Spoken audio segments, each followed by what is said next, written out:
today I'm going to do a garden tour. A lot of y'all have requested that. So this is going to be a real true raw garden tour because I've been so sick lately. I haven't been able to get out here and take care of the garden as much as I really need to. And that plus the 100+ degree heat, things are just, a lot of it's not looking real well. So here's just what it really truly looks like. So this here is my calendula patch. You can see it's pretty gone over now. I've already collected a bunch of seeds, but now I need to just pull all those plants out. And if we move this way, some zinnias kind of still hanging on. My jalapenos, which everything needs to be watered, so everything looks kind of wilty, but these are my jalapenos. I've already picked a bunch of them and canned them. Serranos, marigolds.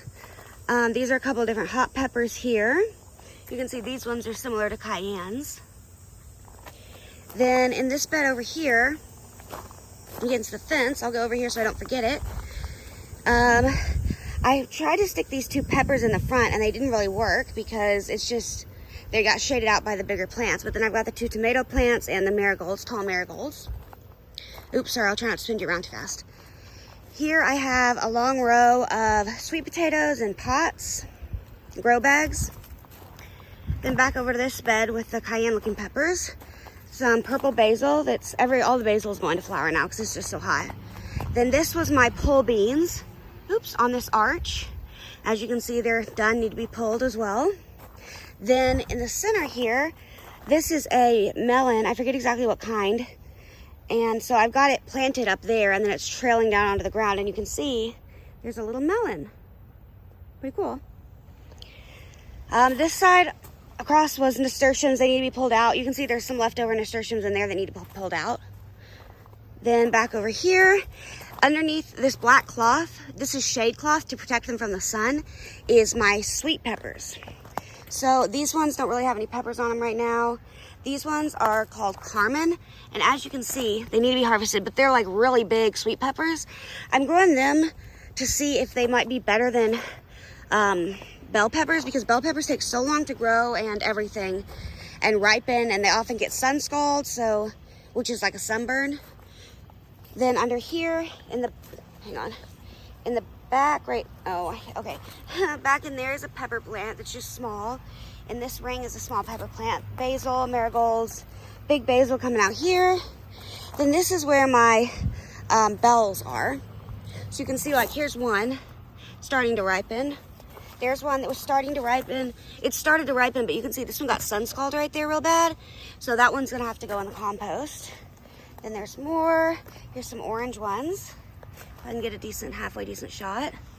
And then kind of back here, like the second row, I have what I thought was a bell pepper plant. It's most everything I started from seed, but that one was one I bought from the nursery. And let me see if I can get a pic from under here. Okay, as you can see, it's cayenne peppers. They're not bells, so it was mislabeled at the nursery.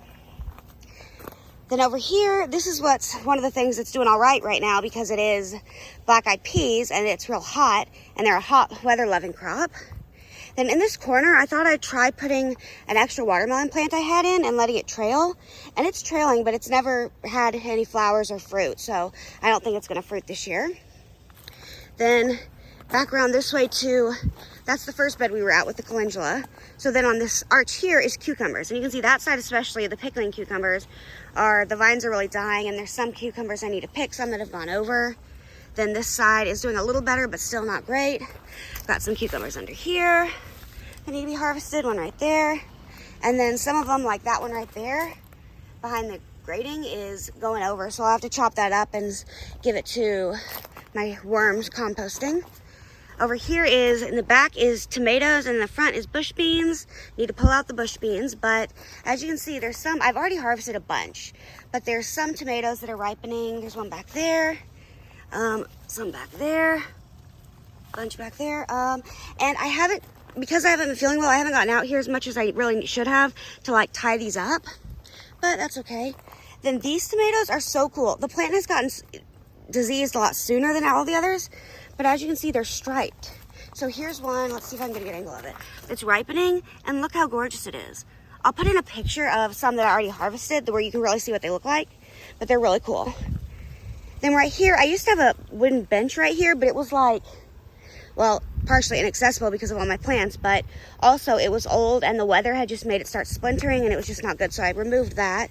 But then all here are more sweet potatoes. I started my own slips this year, and they just, from one organic sweet potato from the grocery store, they produce so many slips. I gave like 20 away to 2 different people, and then like 10 each, and then I planted a ton of them, and then I gave a bunch to my mom to use on the patio as ornamentals because they have pretty purple flowers. So it's just crazy how many you can get from one sweet potato. Then these are some extra plants I had that I put in pots. The white powder that's on there is food grade diatomaceous earth. I was trying to get some bugs. And these are the Tithonia diversifolia Mexican sunflower cuttings that I bought the cuttings, just like this one here that didn't do. And then I planted them, and then they've been growing, and I've been transplanting them. I'll show you where I transplanted some of them, but I just have way too many. I'm gonna need to get rid of some, give them away.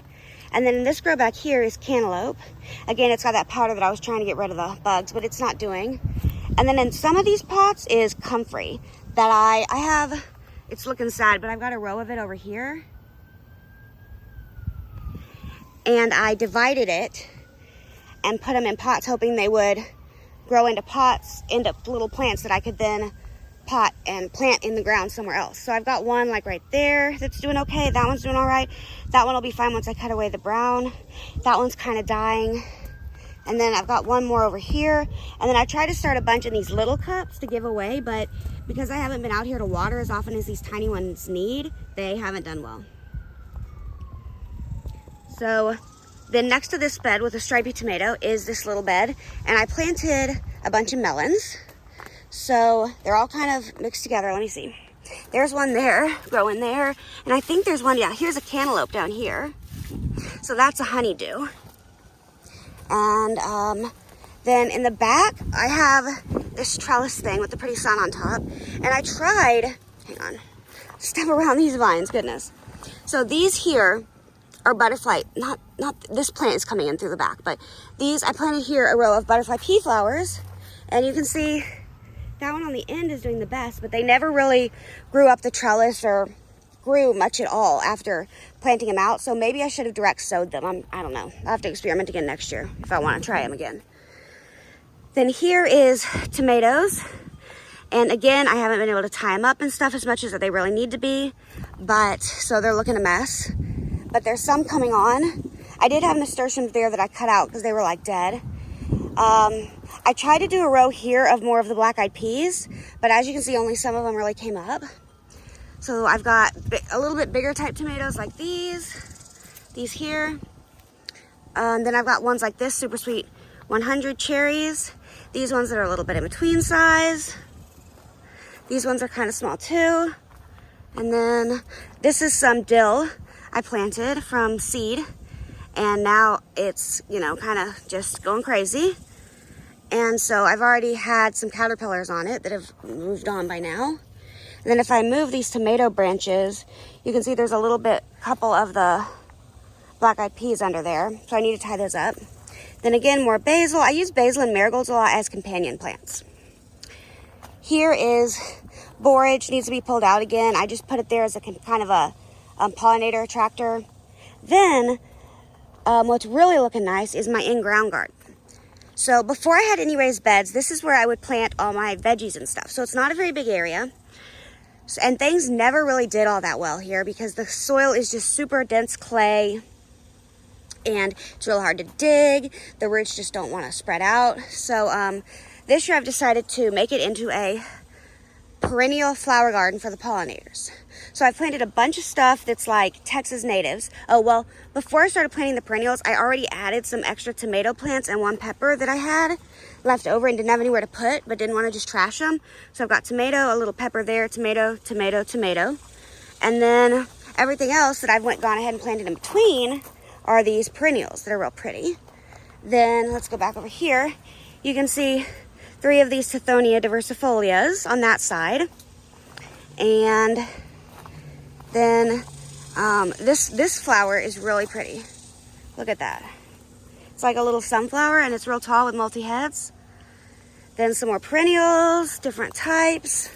Then again, 3 Tithonia diversifolias there. I should have put that one more like right there, so they were spaced out better, but I don't know what happened with that. The spacing got messed up. And so they will grow big. And what I'm growing them for is mainly, well, yes, they're really pretty. They have really pretty flowers, similar to this one actually. But you can use the leaves to make compost tea. And that's like a great natural fertilizer. These plants have really big tap roots that dig up minerals from the ground, deep in the ground, and then they bring them up into the leaves. And then when you use those for your compost, you're getting a bunch of extra good minerals. And then, of course, as always, my little path goes back there to my compost bins. So, hang on. So then if we keep going this way, I've got my little compost tumbler. The row of those again, and here's the view kind of from this side from the garden. And then I have another area I'd like to show y'all. Okay, so that's my garden over there. Then this little area here is like a flower area, and as you can see, I put in some of the comfreys that I had started in those little pots. And this one, and that one back there, I put in first, so they're already the biggest. And then a little bit more recently, I put in that one, and that one. And then back there, I have one of my Tithonia diversifolias. And I'm going to put another one kind of to the left of it. And then over here, that's my little herb station. And the dill is just gone crazy. It needs to be taken out. But then I've got my thyme, sage, and back in this corner, the rosemary. Over here, I bought the perennials for my in-ground garden. And I ended up with one extra that I don't have room for right now because of the tomato plants and stuff. So I put it in a pot for now, and I will plant it in the ground in fall. Then this is one of the extra sweet potatoes, a couple Tithonias that I'm going to plant over in this area. And then this is my lemon tree. And as you can see, it has a ton of fruit on it. There's one. You can see, look at this branch like whoop, bending way over because of all the fruit on the end there. Just look at all that fruit. It's crazy. Then if we move this way, past the grill a bit, this is my mandarin tree, which is a little hard to see compared to the tree in the back. But it's got some little tiny mandarins coming along. There's one. There's one. There's several. And then my moringa tree right there, next to the rose area, and my moringa tree. So I've got a few other herbs potted around the patio. And then these are my blackberries, which when I got them looked really pathetic. I was really upset with the company. I ordered them online and I was really upset, but they're finally starting to grow, although they obviously won't fruit this year. But they're growing nice, and so I'm hoping I'll get a blackberry harvest next year. I hope you enjoyed getting to see my garden.